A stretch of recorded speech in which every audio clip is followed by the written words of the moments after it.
በቃ እዚህ ጋር ወርደው ደርሰናል። እሺ ስንት ነው? 200 ብር ብቻ እህቴ። ሻንጣው እንደምትየው ከባድ ነው። ምን 200 ብር?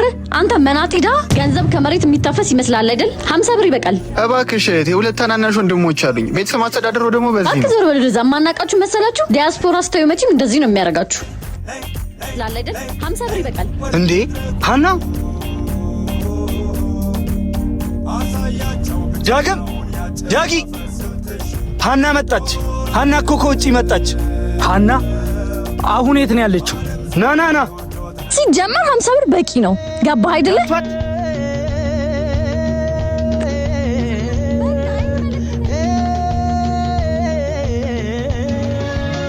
መጣች ለኔ ብላ በፍቅሯ ስብላላ ሁሉ ነገር ጥላ ከራስ ጉዳይ ምንድነው? ምን ተፈጥሮ ነው?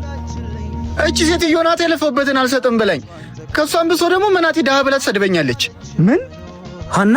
ምን? አንተ ደግሞ ማን ነህ? አላወቅሽኝም? ዳግም እኮ ነኝ። ሁሌ በርሽ ላይ ቆሜ ስትወጪ ስገቢ በስስት ማይሽ አፍቃሪው ዳግም። አዎ ዳግም። ምንም አልተቀየርክም። ይኸው እባክሽ እህቴ ስጭኝና ልሂድ። ደግሞ ምን መሄጃለሁ? እኔ ዝም ብዬ ልስጥ እንጂ እንካ። በፊት የማውቃትን ሃና አልመሰላልሽኝ። የነበርሽበት የውጭ ዓለም መልክሽን ብቻ ሳይሆን ማንነትሽንም እኔ ቀየረው። ዝም በይ። ይሄ ልጅ የላቡን ነው የጠየቀው። ስንት ነው ወንድሜ? 200 ብር ብቻ። አመሰግናለሁ፣ በጣም አመሰግናለሁ። አንቺ ዶላር ሲኖርሽ እሱ ግን ክብር አለ። አንቺን የለወጠሽ ገንዘብ እሱን ግን አላጎበጠው። ደግሞ እሱ ሳይሆን ድሃው ትናንትናሽን ማንነትሽን የረሳሽው አንቺ ነሽ ድሃዋ። ምን? በድሮ ሃና ትዝታ ውስጥ ኖር ነበር። አሁን ግን ያፈቀርኳት በጉጉት ስጠብቃት የነበረችው ሃና እንደሞተች አውቄያለሁ። ለራስሽ ግን ማንነትሽን እንደምታገኝ ተስፋ አደርጋለሁ። ተቀየርሽ ወይ አንቺም ተቀየርሽ ወይ በጣም ያሳዝናል። እገልሻለሁ ዛሬ። እንዴ አንተ ልቀቃት እንጂ አንተ ያማል እንዴ? ሴት ልጅ እንዴት እንደዚህ ታደርጋለህ? ተናገር እንጂ። ወንድሜን ገደለው። እናት ወይኔ አባት ውሃ። እሺ ይኸው እንካ።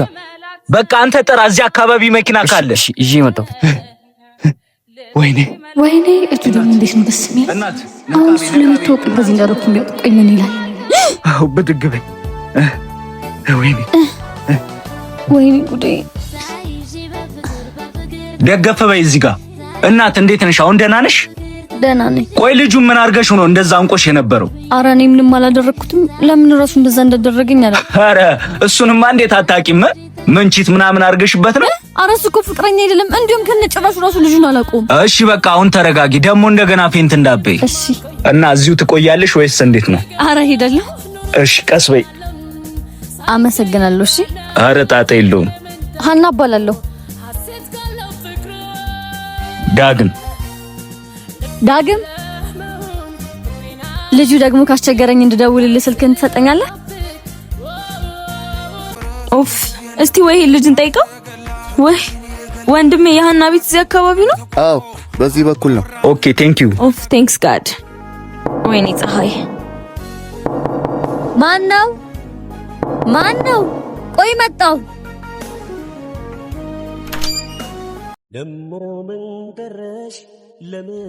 ሃና ቆይ።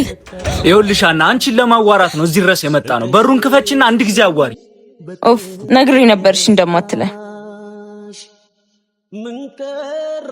እየጠበቅኩ ነው።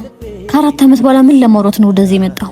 ስለ ሁሉም ነገር ልናስረዳሽ ነው የመጣ ነው። እኔ በለካውት ቬሎ እሷን ማግባት ነው ወይስ ጓደኛሽ ልታገባ የጓጓችለት ልጅ ለምን እንዳገባሽ ነው የምታስረዳኝ? እኔና እሱ ተፋቅረን የተጋባን። አንቺ የራስ ቅቤ የምትበይ ጅብ ነሽ።